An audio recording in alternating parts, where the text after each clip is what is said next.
मंडला का इतिहास बहुत ही शौर्यता और वीरता पूर्ण रहा है। रानी दुर्गावती और अवंतीबाई की वीर गाथाएं सभी देश प्रेमियों को स्मरण होगी, जिनमें से एक ने अकबर को धूल चटा दी थी, जबकि दूसरी रानी हमेशा अंग्रेजों पर भारी पड़ी। 1480 से पहले ये भूभाग महास्मती के नाम से जाना जाता था और यह गोंडवाना भूभाग का अंश था। 1480 में यहाँ के शासक राजे संग्राम शाह मड़ावी बने, जिनके नाम पर इस भूभाग का नाम मंडला पड़ा और इस राज्य का बहुत विस्तार भी हुआ। 1564 में अकबर के एक कारिंदे आसफ खान ने यहाँ पर हमला किया, जिसका रानी दुर्गावती ने बहुत वीरता पूर्वक सामना किया और लगभग धूल ही चटा दी थी, मगर मुगलों की नीचता के कारण हार गई।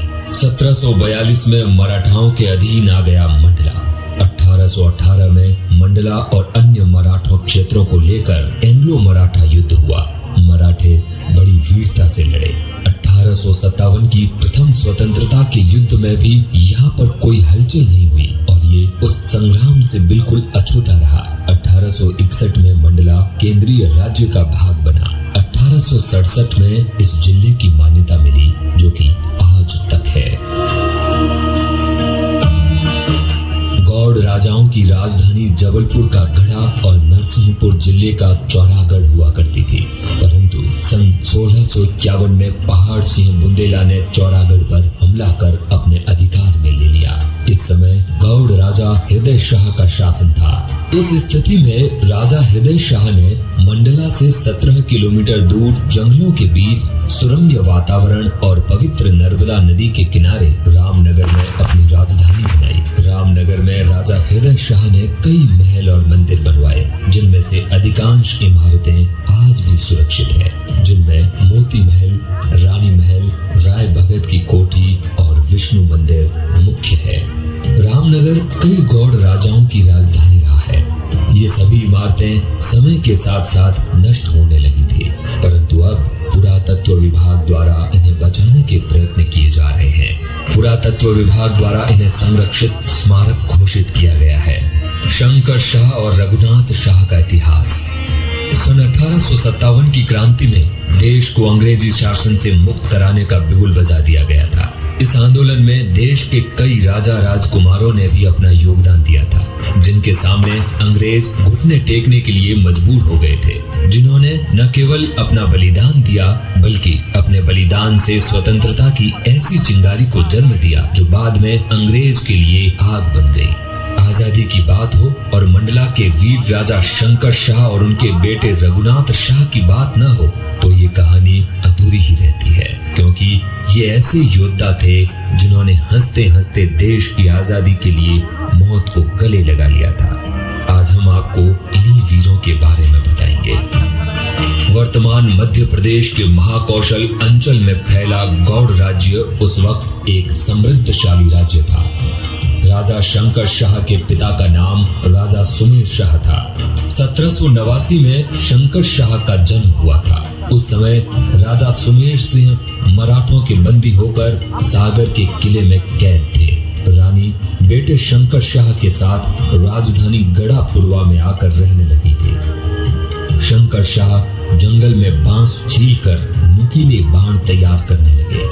उन्हें देख आसपास के गौड़ बालक भी जुट गए। धनुष बाण से वे निशानेबाजी का अभ्यास करने लगे। थोड़े ही दिनों में उनकी एक मित्र मंडली तैयार हो गई, जिसे गोटियां दल का नाम दिया। इस दौरान सन 1800 में मराठों ने सुमेर सिंह को कैद से मुक्त करा दिया। वह अपने परिवार के साथ उर्वा में आकर रहने लगे, जहां मात्र 16 साल की उम्र में उन्होंने शंकर शाह को युवराज बना दिया। शंकर शाह गुरिल्ला युद्ध के जरिए मराठा सैनिकों पर हमले करने लगे थे। पिता के वीर गति को प्राप्त होने के बाद शंकर शाह राजा बने। हालांकि राज्य के नाम पर कुछ नहीं था। वह अपने गोटिया दल के माध्यम से छापामार युद्ध जारी रखे हुए थे। 20 वर्ष की उम्र में उनकी शादी युद्ध कला में निपुण फूल कुंवरी से हुई, जहां 2 साल बाद कुंवर रघुनाथ शाह का जन्म हुआ। ऐसे भड़की थी महाकौशल में आजादी की चिंगारी। सन 1857 में जबलपुर में तैनात अंग्रेजों की 52वीं रेजिमेंट का कमांडर क्लार्क बहुत बहुत ही क्रूर था।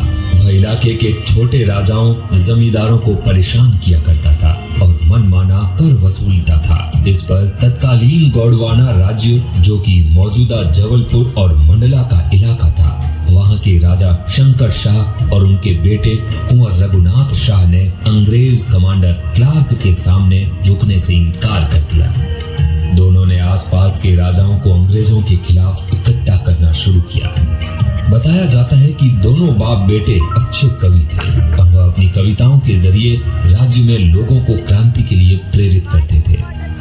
शंकर शाह और उनके पुत्र रघुनाथ शाह अपनी सेना के साथ अंग्रेजों का विरोध करना शुरू कर दिया, लेकिन दोनों के पास इतनी सेना नहीं थी कि वे अंग्रेजों से लड़ सके।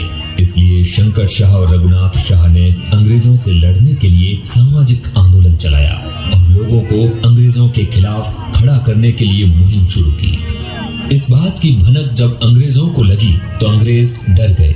उन दिनों गौड़ राजाओं का साम्राज्य जबलपुर से शुरू होकर पूरे महाकौशल तक फैला था। यदि ये सभी लोग विरोध करते तो अंग्रेजों के लिए बड़ी मुसीबत खड़ी हो सकती थी। अंग्रेजों ने रचा षड्यंत्र। पिता पुत्र से डरे अंग्रेजों ने उनकी आवाज दबाने के लिए शंकर शाह और रघुनाथ शाह को मारने का षड्यंत्र रचा और इनके पाले हुए एक स्थानीय राजा ने अंग्रेजों को शंकर शाह और रघुनाथ शाह के बारे में जानकारी दे दी। अंग्रेजों ने चालाकी से इन गौड़ राजाओं को गिरफ्तार कर लिया और भरे बाजार जबलपुर कमिश्नरी के सामने 18 सितंबर 1857 को पिता और पुत्र को तोप के आगे बांधकर उड़ा दिया। शंकर शाह और रघुनाथ शाह ने अपनी शहादत दे दी, लेकिन अंग्रेजों के सामने घुटने नहीं टेके। शंकर शाह और रघुनाथ शाह की याद में दोनों की प्रतिमा की स्थापना की गई।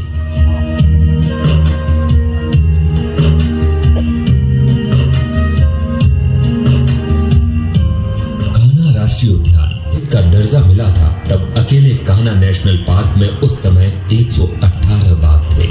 यहाँ के बाघों की खासियत है कि ये पर्यटकों के साथ सेल्फी लेने में नखरे नहीं दिखाते। इस पार्क में जो भी आता है कभी निराश होकर नहीं जाता।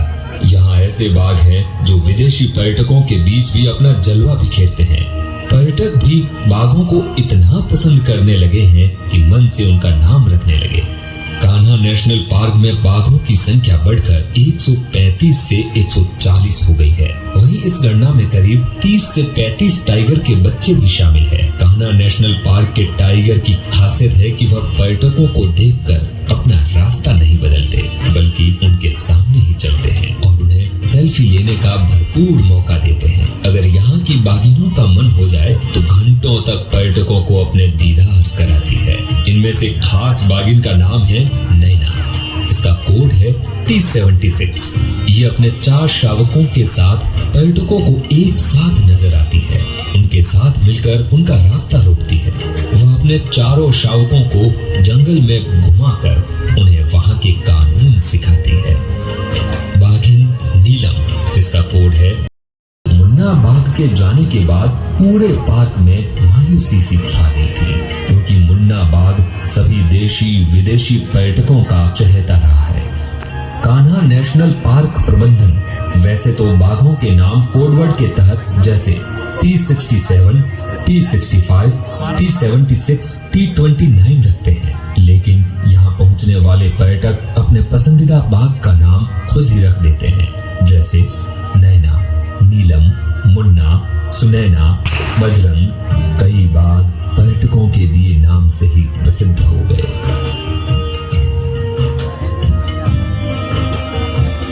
इसी तरह अनेकों माध्यम से शौर्यता और वीरता के इतिहास की गाथाएं आपके साथ साझा करते रहेंगे। धन्यवाद।